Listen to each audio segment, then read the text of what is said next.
The Intergalactic Summit Hall gleamed with sterile perfection. Delegates from across 17 star systems had gathered on the neutral station of Concordia Prime, each representative more imposing than the last. The Crithians stood 7 feet tall with crystalline exoskeletons that refracted light into razor-sharp rainbows. The Vorath delegation hulked in their ceremonial armor, their forearms crossed in identical positions of diplomatic severity.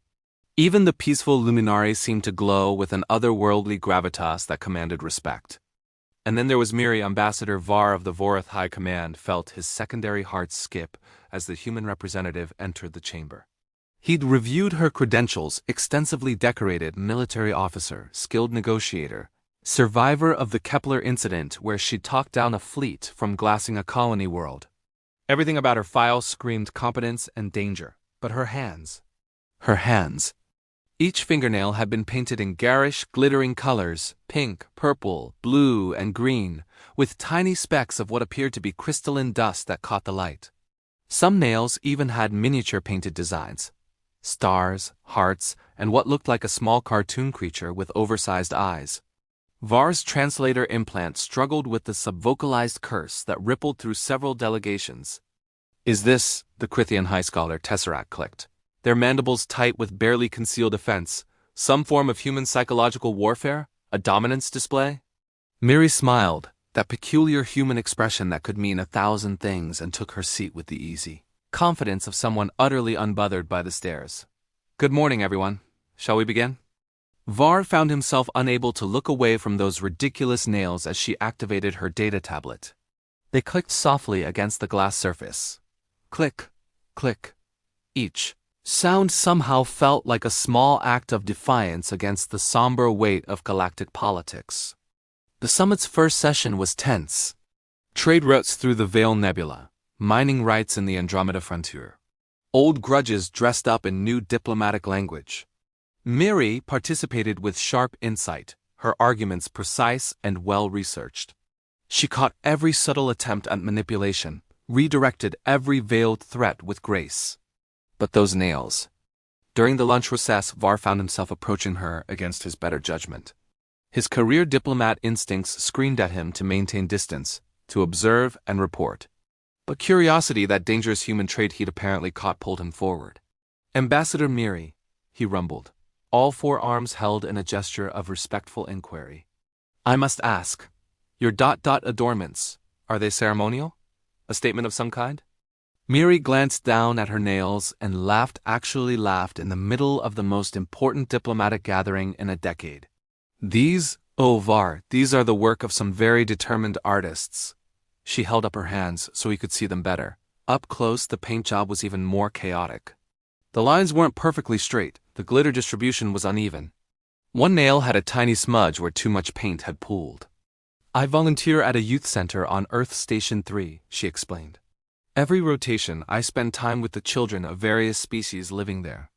Last week, the Feltherin cubs, the furry ones with the big eyes, decided I absolutely needed my nails painted for the summit. They were so excited about it. Spent 2 hours debating colors and designs." Var felt something shift in his understanding. "You let children prepare you for the Intergalactic Summit?" "Well, their version of preparation." Miri's smile softened to something genuine. "Var, these kids are growing up in a universe that's still deciding if cooperation is possible. They're Feltherin, human, even a young Vorath whose parents are on the station. They play together. They paint nails together. They don't see the borders and grievances that we spend decades arguing about." She tapped one particularly glittery nail against the table. "Little Kess, that's the Feltherin who did this purple one, told me that glitter makes everything more brave. And you know what? Walking into that chamber this morning, seeing all of you in your perfect armor and ceremonial robes, I felt pretty brave wearing their artwork." Var was quiet for a long moment. In Vorath culture, a warrior's armor was sacred, prepared through days of ritual purification. The idea of letting untrained younglings decorate one's battle regalia was... Actually, he realized with a start, it was exactly the kind of thing humans would do. "The Crithians believe you're mocking us," he said finally. "The Crithians think everything is either a threat or submission," Miri replied, not unkindly. "That's why they've been at war with someone for 3,000 years. Maybe it's time someone showed up and reminded everyone that there's a whole spectrum of existence between those two extremes. The afternoon session proved her point. When Tesseract launched into another aggressive trade demand, Miri calmly tapped her nails against her tablet. Click, click, click, and presented a counterproposal so reasonable and mutually beneficial that even the Crithian couldn't find fault with it. When the Luminari raised concerns about cultural contamination, those glittery nails gestured through a presentation on integrated education programs that preserved heritage while building bridges. And slowly and possibly, Var watched the mood shift. It wasn't that the nails themselves solved anything. It was what they represented. Here was a human who'd faced down war fleets, who'd earned her position through blood and brilliance, who could have walked into this summit bristling with implied military might and forced respect through fear. Instead, she wore the love of children on her hands like a badge of honor. By the third day, Var noticed something remarkable. The delegates had stopped staring at Miri's nails with offense. Now they stared with ... curiosity. Even Tesseract had uncrossed 2 of their 4 arms, the Crithian equivalent of relaxing. During the final session, as they signed the preliminary trade agreements, more progress than any summit had achieved in 50 years, Miri caught Var's eye and winked. "You know," she said quietly as the other delegates filtered out, "Kess and the other cubs are planning to paint my toenails before the next summit. They're thinking holographic designs. Should be interesting."